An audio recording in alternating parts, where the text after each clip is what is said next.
This is the first question that is very important for exam. तो इस तरह के क्वेश्चन पे हमें ध्यान क्या क्या चीज़ देना है वो देखना है, ठीक है। जिसमें आपको सारा क्लास डिक्लेयर करने बोलेगा, फंक्शन बनाने बोलेगा, ठीक है।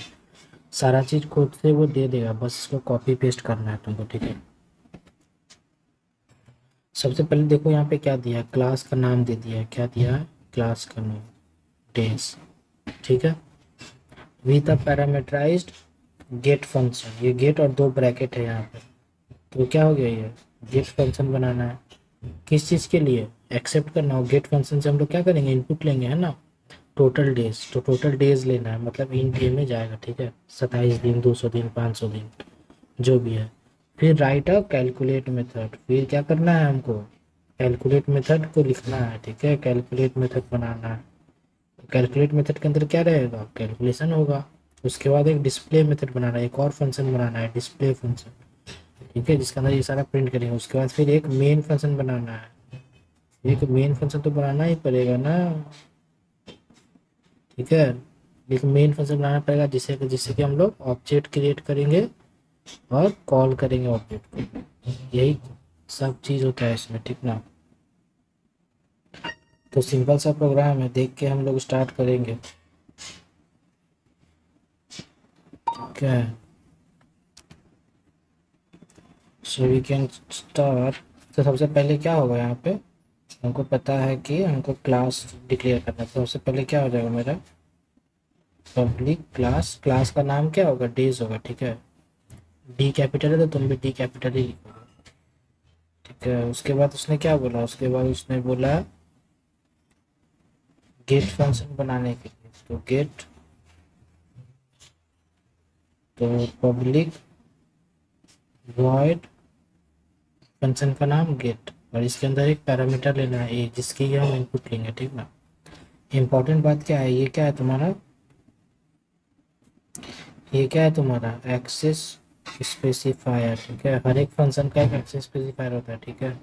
ये क्या है, रिटर्न टाइप, ठीक है। ये क्या है, फंक्शन का नेम, ठीक है। और ये क्या है, तुम्हारा आर्ग्यूमेंट पास करना, ठीक है, जैसा मांगा है, ठीक ना, ठीक है। तो हम लोग को क्या देखना है इसके बाद, ठीक है। तो सबसे पहले बोला हम लोग को ये लिखने, फंक्शन बना, क्लास नेम डेज बोला, फंक्शन बनाने मिला गेट फंक्शन। गेट फंक्शन क्या करेगा, टोटल नंबर ऑफ डेज लेगा, ठीक है। और यहाँ पे देखो इंपॉर्टेंट बात क्या है, यहाँ पे यहीं पे वो पैरामीटर तुमको दे दिया है ना, मतलब क्या हुआ कि पैरामीटर से इनपुट लेना है, मतलब क्या हुआ, फंक्शनल आर्ग्यूमेंट से इनपुट लेना है, ठीक है। ये भी तुमको क्लियर हो गया इस बात से, ठीक ना, कि फंक्शनल आर्ग्यूमेंट यूज होगा इस क्वेश्चन में, स्कैनर क्लास यूज नहीं होगा, ठीक है। समझ में आया ये बात, क्योंकि ऑलरेडी तुमको यहाँ फंक्शन के अंदर एक वैल्यू दिया, मतलब एक वैल्यू इससे पास हो रहा है। ये क्या है, ये एक इनपुट वैल्यू है। इसी ए के अंदर तुम क्या दोगे, टोटल नंबर ऑफ डेज दोगे, ठीक है। अब टोटल नंबर ऑफ डेज माने थे कितना दिया, 508 दिया। 508 दिया, अगर मान लो नंबर ऑफ डेज इसमें कितना हो गया, 1 ईयर हो गया, ईयर एक हो गया। उसका फिर जो बचा 365 में से 35, 100 और क्या हो गया, 143 डेज जो बचा, इसमें से कितना हो गया, इसमें से आपका कितना महीना आपको निकालना था, इसमें से महीना कितना हो गया, 12, 10, 11 महीना हो गया, है ना। 11 महीना हो गया, ठीक है। 11 महीना हो गया, और डेज कितना हो गया, और डेज हो गया आपका 11 डेज, ठीक है। 11 महीना और 11 डेज हो गया, वाह बहुत अच्छा हो गया। 1 ईयर, वन महीना, 1 डेज, ठीक है।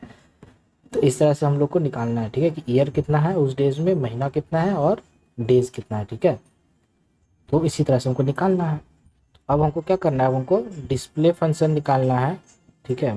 कैलकुलेट नहीं, डिस्प्ले कैसे, जब तक कैलकुलेट नहीं हुआ कहाँ है, write to accept the total number of days, write a calculate method, ठीक है। तो हम लोग को सबसे पहले उसका क्या लेना है, इनपुट ले लिए तो उसके बाद मेरा क्या काम है, कैलकुलेशन का काम है, ठीक है ना। तो बार बार हम बताएं, इनपुट, उसके बाद फिर कैलकुलेट, ठीक है, और उसके बाद डिस्प्ले, ठीक है। यही 3 चीज़ से पूरा प्रोग्राम बन जाता है, इनपुट, कैलकुलेट, डिस्प्ले, ठीक है। तो इनपुट ले लिए, अब हमको कैलकुलेट करना है। तो कैलकुलेट के लिए कौन सा फंक्शन बनाने बोला है, एक कैलकुलेट मेथड बनाओ to calculate the number of this. एक और फंक्शन बना देंगे क्या, पब्लिक वॉइड कैलकुलेट मेथड, ठीक है। कैलकुलेट मेथड बना लिए। अब कैलकुलेट मेथड से हमको कोई वैल्यू चाहिए क्या, नहीं, हमको तो इनपुट यहाँ से लेना था, हम ले लिए, ठीक है। और उसके बाद फिर क्या, कैलकुलेट मेथड हमको बनाना है to calculate number of years days and month, ठीक है। तो ईयर डेज एंड मंथ बनाना है, तो यहाँ पे हम हमको क्या चाहिए, ईयर चाहिए, मंथ चाहिए और डे चाहिए, ठीक है। तो क्या हो जाएगा, सारा चीज़ को इंट में ले लो, इंट ईयर मंथ और डे के लिए डी ले लिया, क्योंकि देखो डेज भी 11 में आएगा, मंथ भी ऐसे आएगा और ईयर भी अपना ऐसे सब इंटीजर में ही आने वाला है, ठीक है, इसीलिए ले लिया ऐसा। तो 3 को वेरिएबल स्टोर करने के लिए 3 को हमको क्या चाहिए, 3 को बक्सा चाहिए, तो ये तीनों क्या है, 3 को बक्सा है तुम्हारा, ठीक है, जिससे कि तुम ये करोगे, ठीक है। तो ये तुम्हारा इनपुट्स हो गया, ठीक ना, ये तुम्हारा हो गया इनपुट्स, ठीक है, इनपुट वेरिएबल हो गया। अब हमको जो भी डेज दिया है, ईयर कैलकुलेट करने के लिए क्या बोला है, कैलकुलेट करने के लिए, हाँ ठीक है। तो ईयर क्या हो जाएगा मेरा, ईयर क्या होगा, जो भी नंबर ऑफ डेज दिया है, नंबर ऑफ डेज किसके अंदर गया है, ए के अंदर, ठीक है। तो जो भी ए दिया है उसको किससे डिवाइड करना होगा, उसको डिवाइड करना होगा 365 से, तब ना ये 1 ईयर आएगा। ये जो 508 था इसको 365 से डिवाइड करेंगे तब ना ये 1 जा, तो मतलब पता चलेगा कि अच्छा इतना दिन है, और बचेगा 143। उसके बाद मतलब क्या होगा, पहली बार हमको डिवाइड से आंसर मिलेगा, क्या ईयर का आंसर हमको डिवीजन से मिलने वाला, तो ए डिवाइड बाय 365, तो ये नंबर ऑफ ईयर्स आ जाएगा। मेरा ईयर आने के बाद बचा कुचा डेज मेरा नीचे में आएगा, बचा कुचा डेज मेरा नीचे में आएगा, राइट। तो इस डेज को अब फिर हमको लेकर के क्या करना है, अपना डिवाइड करना है, इसको फिर 12 से डिवाइड करके हमको मंथ्स मिल जाएगा, और जो भी फिर नीचे बच जाएगा वो डेज बच जाएगा, है कि नहीं। अब हमको ये कैसे चाहिए, ये तो रिमाइंडर है, रिमाइंडर कैसे आता है पता है ना, मॉड से आता है रिमाइंडर। तो एक और वेरिएबल ले लो, क्या लेना होगा, एक और वेरिएबल लेना पड़ेगा, इससे हमको समझ में आया अभी। तो इसी प्रोग्राम बनाते हुए कैसे समझ में आएगा वो हम तुमको बता रहे हैं, हमको भी तो नहीं पता था कि ऐसा लेना पड़ेगा। अब देखो एक और वैल्यू, हमने ये अभी ईयर लिया, ईयर निकाल लिया, अब हमको ये 143 वाला वैल्यू चाहिए, तो इसको कहीं फिर से निकालेंगे ना। 143 वाला वैल्यू कैसे आएगा, ए को मॉड करेंगे जब 365 से, तब 143 वाला वैल्यू आएगा। अब इसको कहीं स्टोर तो करना पड़ेगा, एक बक्सा में रखना तो पड़ेगा, तो इसके लिए एक एक्स ले लो, कुछ भी एक कोई वेरिएबल ले लो, तो इसके लिए इंट एक्स ले लिए हम, ठीक है, इंट एक्स ले लिए इसके लिए।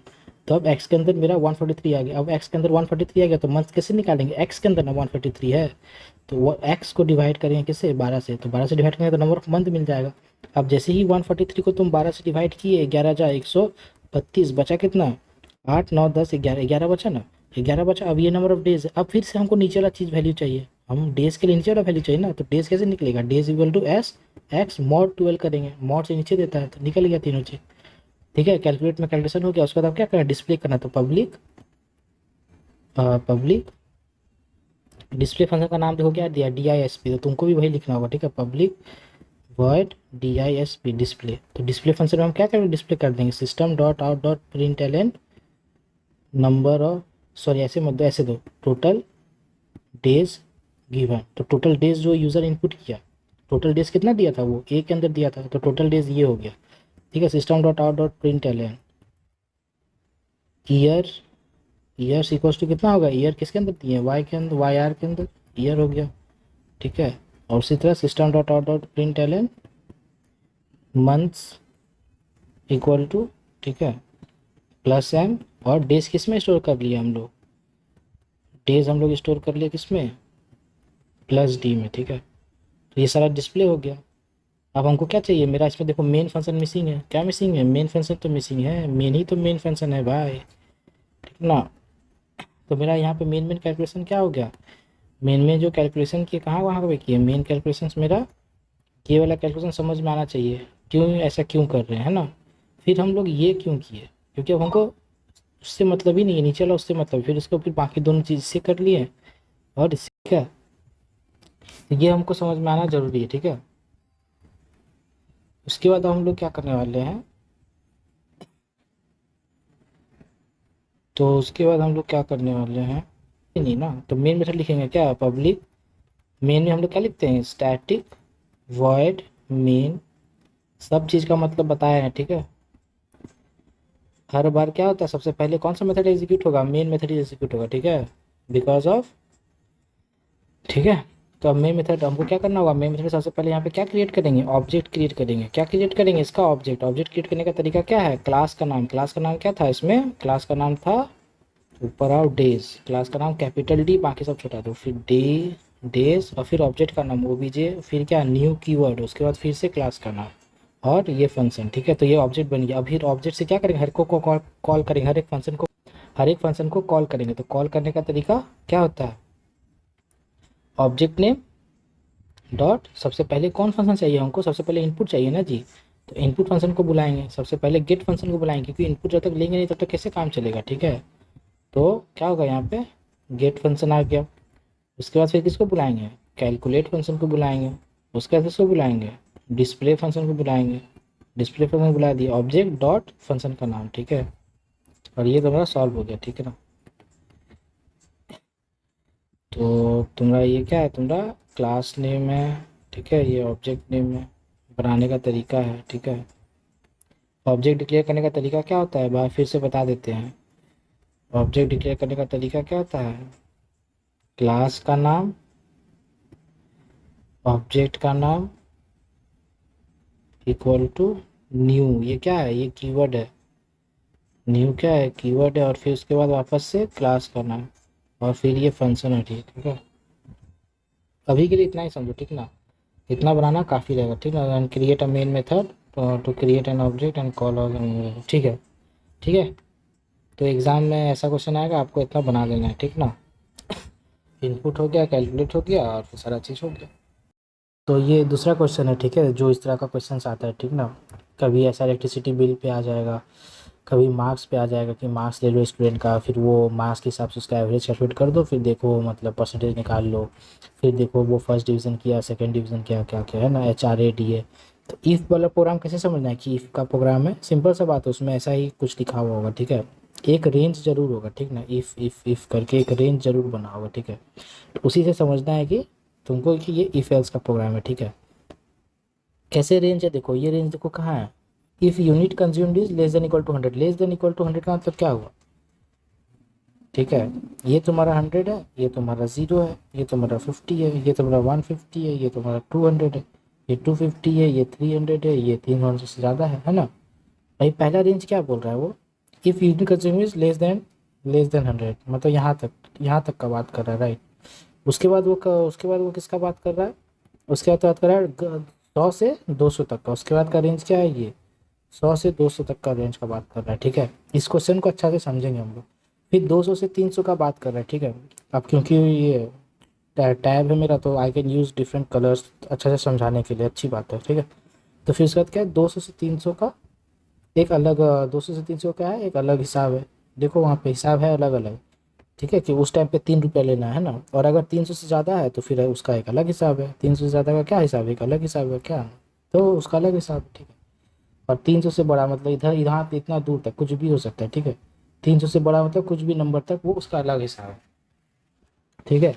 और उसमें एक और नया बात है कि और रेंट भी देना पड़ता है, बिजली का रेंट 100 रुपया हर महीना का तो ऐड है ही, ठीक है, ये रेंट, ठीक है। In every case consumer has to pay 100 rupees as rent, जो बिजली दे रहा है तो उसका रेंट के हिसाब से 100 रुपया समझ लो मेंटेनेंस फी है, जो कि हर लगेगा ही लगेगा, ठीक है, 100 रुपया लगेगा ही लगेगा, ठीक ना। इस क्वेश्चन को बहुत अच्छा से समझना होगा तुमको, क्या समझना है कि if consumed unit is less than equal to 100, then charge is 1.5 रुपया पर यूनिट, ठीक है। अगर यूनिट कंज्यूम्ड 100 से 200 है, then charge consume is 2 rupees. अब हमको ये बताओ, ठीक है, अगर कोई 150 खर्च करता है, 150 यूनिट खर्च करता है, ठीक है, 150 यूनिट खर्च करता है, वेरी इंपॉर्टेंट क्वेश्चन, ठीक ना। 150 यूनिट खर्च करता है तो उसको कितना पैसा लगेगा, ठीक है। वीडियो पॉज करो और खुद से समझ के बताओ कि कितना पैसा उसको लगेगा। 150 यूनिट अगर कोई यूज़ कर रहा है तो उसको कितना पैसा टोटल लगेगा, ठीक है। ये सब चीज़ मैथ्स का है, ठीक है। अब मैथ्स तो हमने ना पढ़ा सकते हैं, ठीक है, इतना दिमाग आपको खुद वहाँ लगाना होगा, ठीक है, समझ के, नॉर्मल सा चीज़ है ना। तो बताओ क्या होगा, 150 यूनिट है तो क्या है, 100 200 के अंदर आ रहा है, 150 × 2 300, यही होगा, 300 होगा। चलो इसमें 100 रुपया तो रेंट भी लगता है, बस 100 रुपया कर लो तो 400 रुपया होगा, यही होगा, गलत नहीं होगा ये, ठीक है। समझो इस चीज़ को, ठीक है, ये रॉन्ग क्यों है, ठीक ना, दिस इज़ रॉन्ग, ठीक है। अब इसका सही चीज़ समझो, यहाँ पे हो क्या रहा है, जब 0 से 100 यूनिट तक है ना, 0 से 100 यूनिट तक है, जो तुम्हारा 150 का बिल है, ये जो तुम्हारा 150 का बिल है, ये दो भाग में अब बटेगा, इस नंबर लाइन के हिसाब से बटेगा। पहला नंबर लाइन है 0 से 100 तक, 0 से 100 तक का, उसके बाद का नंबर लाइन है 100 से 150 तक का। 0 से 100 का चार्ज क्या है, 0 से 100 का चार्ज सिर्फ 1.5 रुपया करके है, 100 से 50 150 तक का चार्ज है 2 रुपया करके, समझ में आया? तो यहाँ पे इसको 1.5 रुपया करके ही लगा ना, 1.5 रुपया करके ही लगा 100 यूनिट का। तो कितना हो गया? 150। 100 से 50 तक कितना हुआ? 50 का उसको 2 रुपया करके लगा तो हुआ 100। समझ में आया? 2 रुपया करके लगा ना जी, हाँ ठीक है। और उसके बाद फिर एक्स्ट्रा जो 100 रुपया है एंड प्लस एक्स्ट्रा 100 रुपया जो है वो लगेगा यहाँ। ठीक है, 100 100 200 300, तो 350 रुपये। ठीक है, तो ये हुआ एक्चुअल बिल। समझ में आया कि नहीं आया? समझो, फिर से समझते हैं। जैसे 283 माने थे, उसका बिल कंजम्पशन 283 है, तो 283 में देखो कि तुम्हारे क्वेश्चन के हिसाब से कितना सारा पार्ट हो जाएगा 283 में। तुम्हारा क्वेश्चन खुद उसको तोड़ रहा है ना, 100 तक तोड़ रहा है, फिर 100 से 200 तक अलग चार्ज कर रहा है, तो तुमको भी अपना 283 को उसी तरह तोड़ना पड़ेगा ना। 100 तक का अलग चार्ज, फिर क्या 200 तक का अलग चार्ज, फिर 200 से 300, मतलब फिर बाकी जो 83 बचा उसका अलग चार्ज। यहाँ पे और 100 जो बचा, मतलब ये 100 क्या हो गया, 0 से 100 वाला 100 हो गया, ये 100 से 200 वाला 100 हो गया, और ये क्या हो गया 283 तक वाला 100 हो गया। समझ में आ रहा है? तो यहाँ पे तो इसको 3 भाग में तोड़ के मल्टीप्लाई करके बनाना, बस इस पूरा क्वेश्चन में यही चीज़ इंपॉर्टेंट है। ठीक है, हालांकि इस क्वेश्चन को अगर हम पढ़े कहीं पे उस तरह से लिखा तो वो वाला चीज़ नहीं है, लेकिन ये ये पूरा क्वेश्चन में इफ़ कंडीशन है ना, तो इफ़ कंडीशन से उस तरह से बुरा नहीं है, लेकिन एग्ज़ाम में क्वेश्चन आया है जहाँ पे एक्चुअली तुमको यही लगाना है। ठीक है, तो ये कंसेप्ट इफ़ कंज्यूम, इसमें ना इफ एल्स है, तो फिर ये डायरेक्ट ही बनाना पड़ेगा, like if. But I think हाँ इसी तरह तुमको इसी तरह ही बनाना चाहिए, this is the perfect one actually. फिर ठीक है, मैंने पढ़ लिया एक बात दे।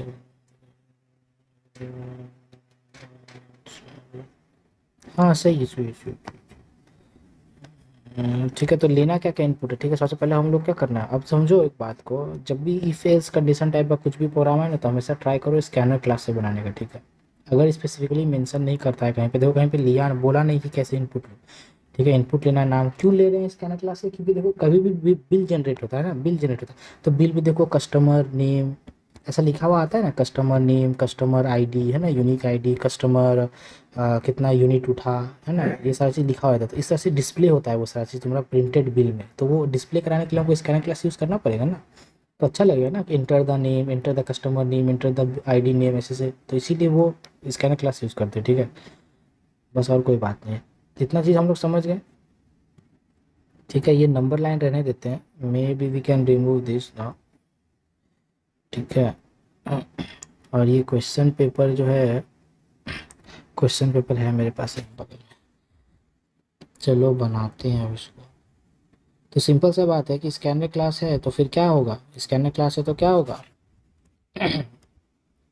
सबसे पहले import java.util है ना, अरे यार क्या C++ थोड़ी है, सॉरी, import java.util.start है ना, डॉट स्कैनर भी लिख दो, कोई दिक्कत नहीं।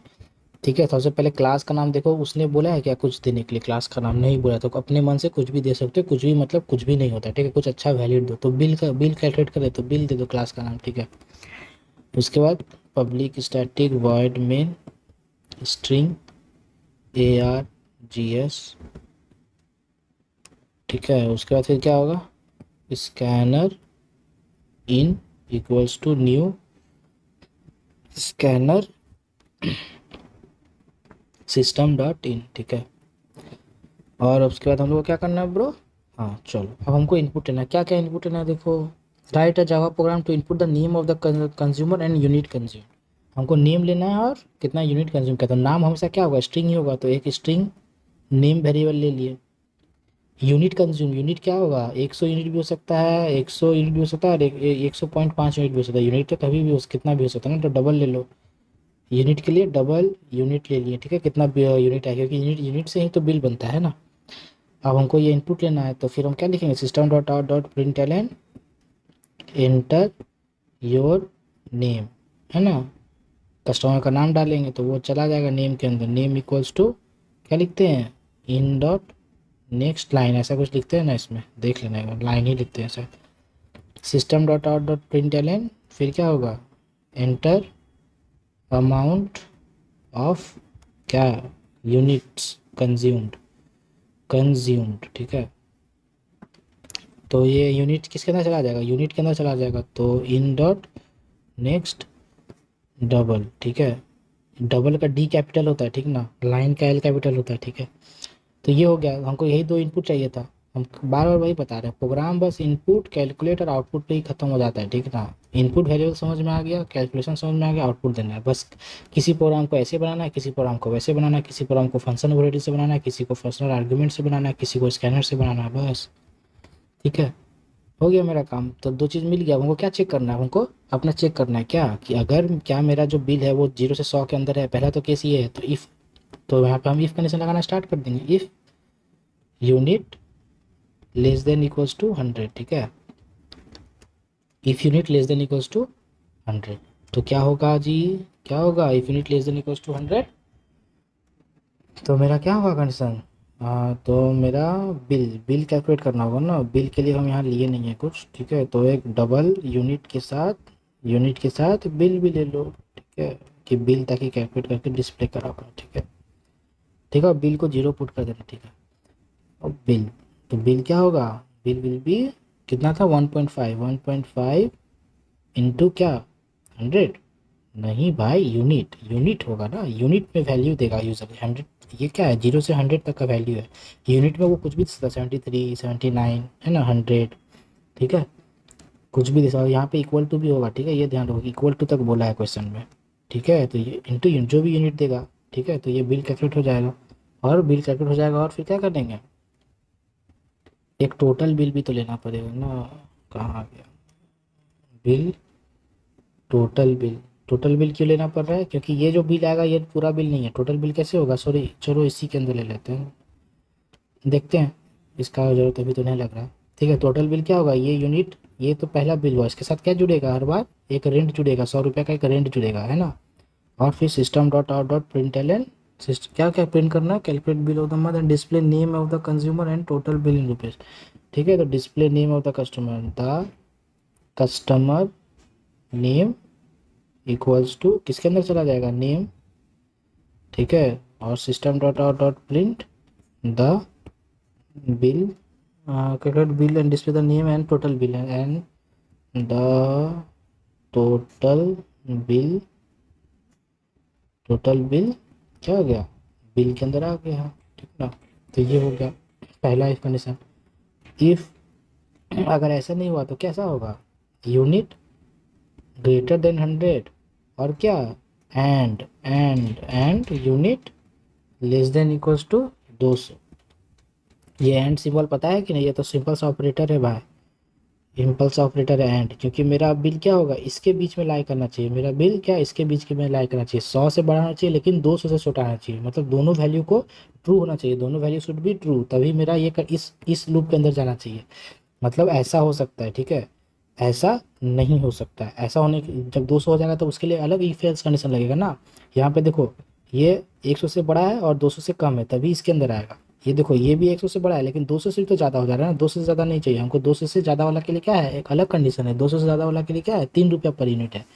अगर यूनिट 100 से ज़्यादा है तो क्या होगा, ठीक है, तो रुक जाओ एक सेकंड, इसको हटा दो, ठीक है।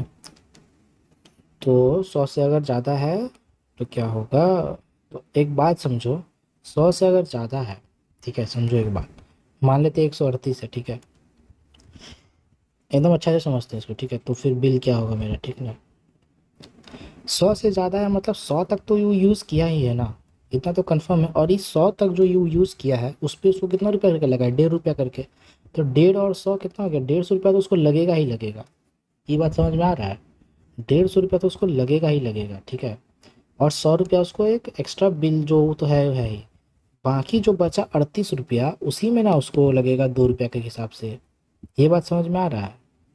तो अब यहाँ पे कैलकुलेट करेंगे बिल, तो पहला हम क्या करेंगे, हम 100 यूनिट तक का तो हमको पता है मैक्सिमम कितना लग सकता है 100 यूनिट तक के लिए, 1.5 रुपया के हिसाब से 150, तो पहले ही 150 रुपया लगा देंगे, ठीक है।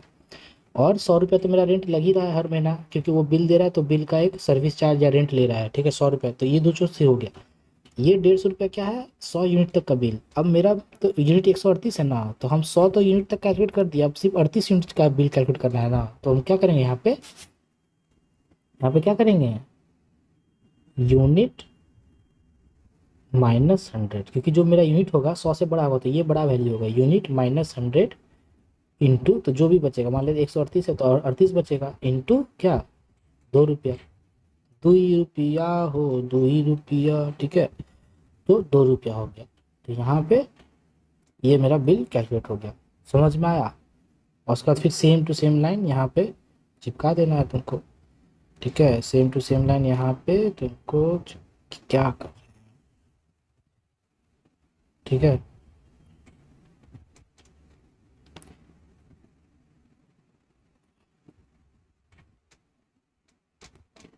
ठीक है, सेम टू सेम लाइन यहाँ चिपका दिया, समझ में आया, समझ में आया ना। अगला वाला में समझ लेना, नहीं समझ में आया ठीक है, ये बहुत इंपॉर्टेंट एक्चुअली समझना, ठीक है।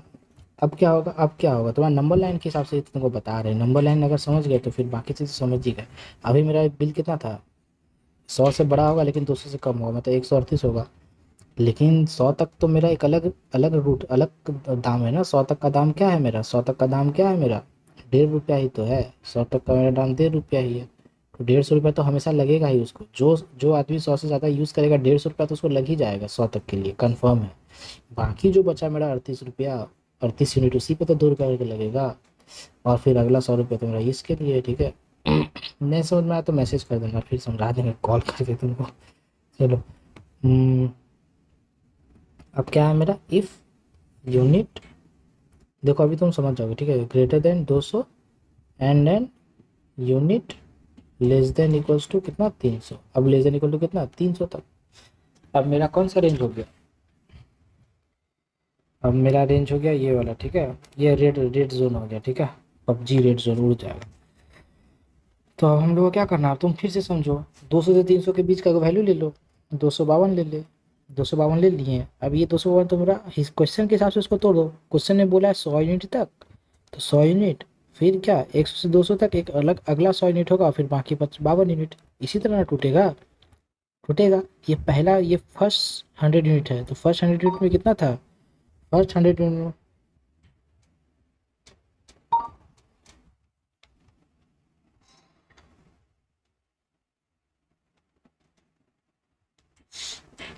ठीक है।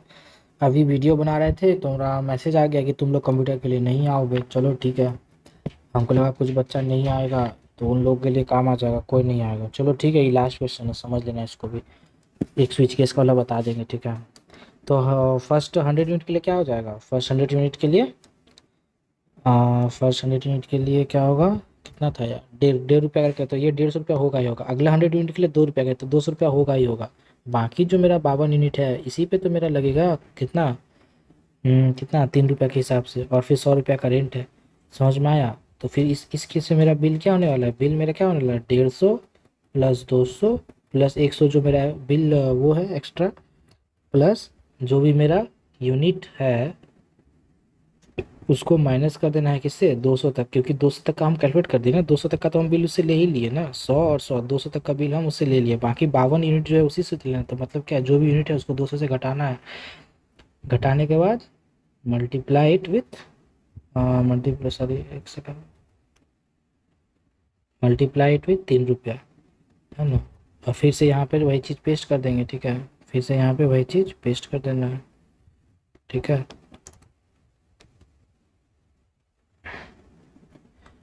ठीक है।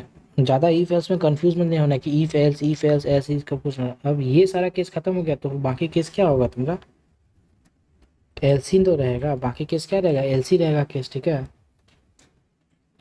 ठीक है, एल्स केस, बाकी केस क्या हो जाएगा, एल्स केस मतलब क्या है, 300 से अगर ज़्यादा है, ठीक है, 350 है, तो इस बार क्या होगा, बिल बिल हो जाएगा 100 रुपया, सॉरी 150 रुपया, पहला वो के लिए, दूसरा के लिए 200 रुपया, और फिर बाकी 100 रुपया यूनिट के लिए 300 रुपया, और बाकी जो बचा यूनिट माइनस 300 इंटू कितना, 5 रुपये के हिसाब से, 5 रुपये के हिसाब से, ठीक है। और सेम चीज़ यहाँ पे हम पेस्ट कर देंगे, ठीक ना, सेम चीज़ यहाँ पेस्ट कर दो, ठीक है। वैसे इस क्वेश्चन में एक चीज़ इंपॉर्टेंट है जो मिस हो रहा है, हालांकि तुम लोग का एग्जाम के लिए वो इतना इंपॉर्टेंट नहीं है, ठीक है। ये यहाँ पे क्या हो रहा है ना कि यूनिट वो एक्चुअली डाल नहीं सकता है वैसा, लेकिन डाल भी सकता, मान लेते कि नेगेटिव यूनिट डाल दिया तो क्या करोगे, ये सब एक्चुअली छोड़ो, इतना डिट, ये सब ये सब जो वो है टेस्ट केस ना, जो कि एग्जाम में लिखोगे तो ज़्यादा अच्छा लगेगा, ठीक है। हालांकि तुम्हारे क्वेश्चन के हिसाब से ये ठीक है अभी, ठीक है। तो ये सारा कैलकुलेशन हो गया, बाद में लास्ट में एल्स कंडीशन लग गया। एल्स मतलब क्या, अगर वो सब के बीच में नहीं आया तो मतलब कि 300 से ज़्यादा ही है, ठीक है। तो तुम्हारा इस तरह से क्या होगा, बिल कैलकुलेट हो जाएगा और सारा चीज़ प्रिंट हो जाएगा, ठीक ना। अब हम लोग क्या कराने वाले हैं इसके बाद, स्विच केस वाला एक बता देते हैं, ठीक है। स्विच केस, ठीक है। एक स्विच केस वाला प्रोग्राम बता देते हैं, हालांकि उस दिन बहुत लोग था, कुछ लोग था सीबीएसई, ठीक है। फिर से बता देते हैं स्विच केस, और उसके बाद एक स्पेशल नंबर वाला पढ़ा देंगे, ठीक है, पढ़ लेना।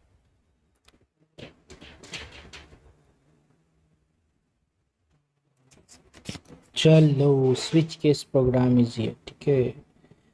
स्विच केस, तो स्विच केस कैसे काम करता है, अब स्विच केस प्रोग्राम के लिए समझने के लिए कुछ नहीं है, ठीक ना। ऑलरेडी क्वेश्चन में बोलेगा, ठीक है, menu driven program, write a menu driven program, ठीक है, ऐसा ऐसा कुछ बोलेगा, write a switch case program, ठीक है। तो ऐसा चीज़ लिखा हुआ रहेगा ऑलरेडी क्वेश्चन में। सबसे इम्पोर्टेंट है ना देखना स्विच केस में क्या ये है इम्पोर्टेंट, कि तुमको चॉइस लेना किस तरह से है, ठीक है। ये वाला जो लाइन है ना ये इम्पोर्टेंट है। क्यों इम्पोर्टेंट है ये, इसलिए कि होगा क्या कि इनपुट ना स्विच केस में दो ही तरीक़ा से ले सकते हैं, ठीक है। स्विच केस में जो चॉइस है ना, चॉइस दो तरीक़ा से ले सकते हो, ठीक है। या तो इंटीजर वैल्यूज़ में, या तो ये कैरेक्टर्स में, या तो ये 1 2 3 4 होगा, या तो ये ABCD होगा, ठीक है।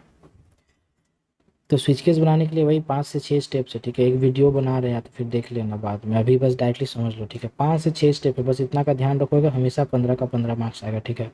हम हर एक प्रोग्राम के लिए स्टेप्स एक डेवलप किए हैं जो कि काम आएगा एग्जाम के, ताकि वो सारा स्टेप रहेगा तो तुम उस स्टेप्स को फॉलो करोगे, 15 का 15 मार्क्स मिलेगा ही हमें से। तो इसमें जो है अभी स्विच केस में भी बस नॉर्मल एग्जाम देने के लिए तुमको बता रहे हैं। Write a menu driven program लिखा हुआ ऑलरेडी है, मेन्यू ड्रिवन प्रोग्राम। तो स्विच केस के बारे में बता दिए कि दो ही चॉइस हो सकता है, या तो इंटीजर टाइप का या तो कैरेक्टर टाइप का। और भी क्या, अब स्कैनर क्लास से ही तुमको ये बनाना है, स्कैनर क्लास से ही ये बनेगा, ठीक है। क्योंकि इसमें इनपुट लेना होगा, वो लिखना पड़ेगा, enter your choice, enter the input, enter the, वो सब लिखना पड़ेगा, तो वो स्कैनर क्लास से ही होगा, ठीक है। वो हो गया, समझ में आ गया दो चीज़। इंपॉर्टेंट बात क्या है कि इंटीजर और कैरेक्टर, जब हमको इनपुट है तो इसके लिए हम एक CH वेरिएबल लेते हैं, है ना। चॉइस की चॉइस क्या है, अगर इंटीजर रहता तो हम बहुत आसानी से लिख देते, इन डॉट नेक्स्ट इंट लिख देते हैं, ठीक है। इंटीजर वैल्यू इसके अंदर चला जाएगा।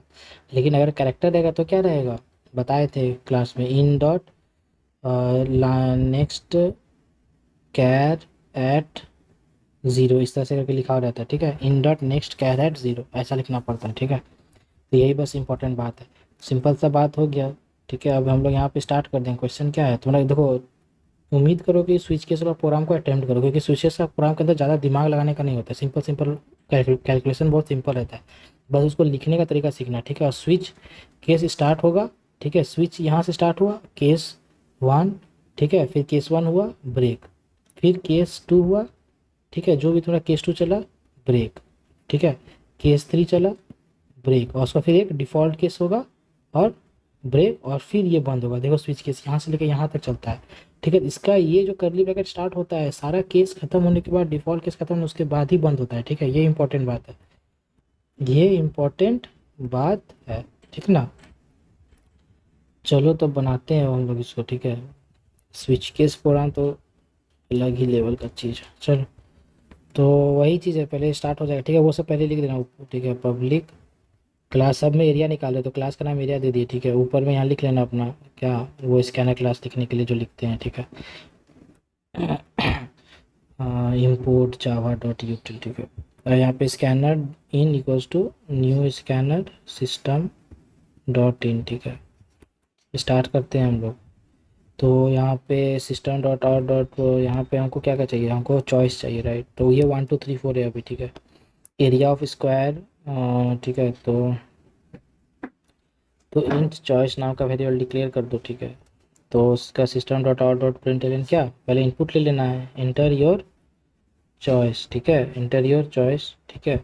चॉइस एंटर करना, तो फिर ऑप्शंस भी तो देना पड़ेगा ना, उसको बताएंगे तब ना। तुम खुद सोचो, तुम यूज़र हो, तुमको चॉइस खाली बोल देंगे, तुमको चॉइस में क्या क्या है वो तो बताना पड़ेगा ना। तो यहाँ लिखना होगा inter 1 for area of square, है ना। System dot out dot println इसी तरह लिखेंगे, inter 2 for area of rectangle, ठीक है। System dot out dot println enter 3 for area of क्या, रेक्टेंगल हो गया क्या, सर्कल, ठीक है, इसी तरह तुम्हारा चलेगा जो भी है, ठीक है। तो ये तीनों चॉइस हो गया, ठीक है, 3 इनपुट हो गया, ठीक है, ठीक है ना, ठीक है, तीनों इनपुट हो गया। अब फिर वो इनपुट डालेगा तो फिर वो एंटर योर जो, ठीक है, ये वाला लाइन जो है ना बाद में, पहले उसको ऑप्शंस दे दो, उसके बाद उसको इनपुट पूछो, ठीक है, एंटर योर चॉइस, पहले तीनों चॉइस दे दिए, उसके बाद ना चॉइस पूछेंगे, ठीक है, एंटर योर चॉइस, फिर C H equals to in dot next int, तो चॉइस सी एच के अंदर चला जाएगा, ठीक है, ये मेरा काम यहीं पे खत्म हो गया। उसके बाद मेरा क्या स्टार्ट होता है, स्विच, ठीक है भाई, उसके बाद मेरा स्विच स्टार्ट हो जाता है, ठीक है।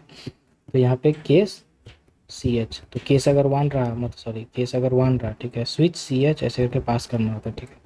तो केस अगर मेरा, ठीक है, तो स्विच सी एच लेकर के हम लोग को स्टार्ट करना, तो सी एच के अंदर चॉइस जाएगा 1 2 3, तो जो 1 जाएगा तो केस 1 में जाएगा, 2 जाएगा तो केस 2 में जाएगा, ये जाएगा तो केस 3 में जाएगा, ठीक ना। तो हमको बस वही कर देना। अब क्या करना है, सिस्टम डॉट आउट डॉट, और फिर हमको अब देखो केस 1 में क्या है भाई, क्वेश्चन में देखो केस 1 में क्या है, स्क्वायर, तो स्क्वायर का एरिया निकालने के लिए क्या चाहिए, एक साइड चाहिए, तो हमको यहाँ पे लिखना पड़ेगा system dot out dot print L, side के लेने के लिए एक वैल्यू ले लो, डबल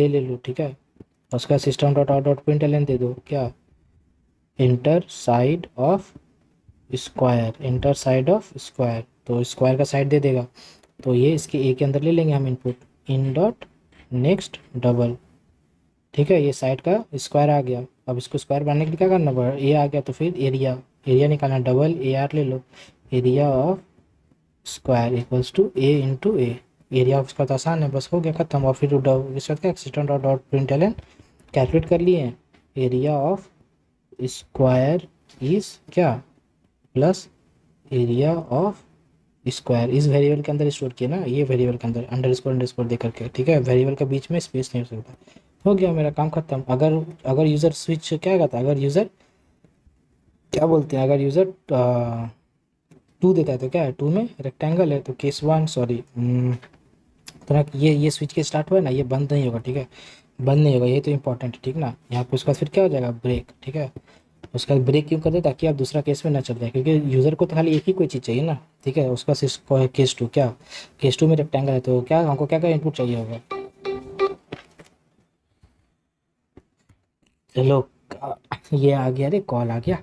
केस 2 में क्या होगा तुम्हारा, केस 2 में क्या होगा तुम्हारा, क्या कहते हैं, इंपॉर्टेंट, ठीक है, यहाँ पे करली ब्रैकेट क्लोज मत करना, ठीक है, ब्रेक दे देना। केस 2 में क्या है तुम्हारा उसी तरह है, तो हमको क्या क्या चाहिए, हमको एरिया रेक्टेंगल निकालना है, तो हमको एक डबल एल और बी लेंगे, ठीक है, और यहाँ पे क्या देंगे, system dot out dot print L enter value of length breadth of rectangle, है ना, दोनों का वैल्यू चाहिए, तो क्या होगा, तो एल के अंदर चला जाएगा इन डॉट नेक्स्ट डबल, और B equals to in dot next double, है ना, इस तरह से हम लोग ले लेंगे, और फिर क्या हो जाएगा। और यहीं पे अगर हम देखो एक दिमाग दे देते हैं, system dot out dot printer, हमको एल और बी मिल गया ना, तो डायरेक्टली हम लिख सकते हैं area of rectangle equals to L into B, ठीक है, ऐसा लिख देते हैं, लिख सकते हैं डायरेक्टली, ठीक है, ऐसा भी लिख सकते हैं, ठीक है, लेकिन अभी उतना मत समझो यार, रहने दो, ठीक है, एरिया, एरिया के अंदर ले लेते हैं एल इंटू बी, ठीक है, डबल एरिया, ठीक है, एरिया के अंदर चाह गया, ये भी आ गया, तो ये भी ब्रेक हो गया, ठीक है। उसी तरह हम लोग क्या करेंगे, केस 3 लिख देंगे, ठीक है, अपना जो भी है सर्कल है शायद, उसके बाद लास्ट में एक डिफ़ॉल्ट केस लिखेंगे, डिफ़ॉल्ट केस लिखना बहुत ज़रूरी है। डिफ़ॉल्ट केस क्या है, system dot out dot print L invalid, invalid choice, ठीक है, इनवैलिड चॉइस, ठीक है, I have a meeting right now, अब ठीक है, आई जस्ट हो गया, ठीक है, बस इतना ही है। अब केस उसका तुम्हारा डिफ़ॉल्ट केस के बाद यही हो जाता है खत्म, ठीक है, रॉन्ग चॉइस, उसका तुम तो रॉन्ग चॉइस के बाद ये क्या स्विच केस बंद हुआ, और ये तुम्हारा दो को क्या, जो मेन मेन मेथड जो था वो ऊपर वाला खत्म हुआ, ठीक है, तो यही है। तुमको हम भेज देंगे, ये तीनों वीडियो देख लेना, और फिर वो सीरीज़ वाला प्रोग्राम तो इतना करवा ही चुके हैं ना, आराम से बना लेना एग्ज़ाम में, बाकी ठीक है, और कुछ होगा तो पूछ सकते हो कभी भी। चलो थैंक यू। तो यही सब रहा, ठीक ना, सन सीरीज़ वाला जो करवाए हैं वो कर लो, ये 3 टाइप्स का ये कर लो, है ना, इफ एल्स और फंक्शन वाला और स्विच केस वाला, और स्पेशल नंबर्स ऑलरेडी क्लास में उस दिन बताए थे, है ना, तो ये 5 तरह का ऑलरेडी करवा ही दिए हैं। और साथ में थियोरी के लिए सबसे इम्पोर्टेंट वो प्लस प्लस माइनस माइनस वाला क्वेश्चन रहेगा ही, ठीक है, और तुम्हारा वो जावा एक्सप्रेशन लिखो वो रहेगा ही, और पूरा थ्योरी वाला जो पीडीएफ दिए हैं वो उससे पढ़ लो, किताब से पढ़ लो और सारा डिफरेंसेस अच्छा से कर लो, ठीक है। बाकी और भी कोई प्रोग्राम में अगर मान लो स्पेशल नंबर सब वो सब नहीं समझ में आया तो फिर से अगर जानना है तो यू कैन मैसेज मी, है ना, व्हाट्सएप पे 78560984। ठीक है, we can have a Zoom call, no problem, ठीक है। चलो थैंक्स, मतलब बेस्ट ऑफ लक।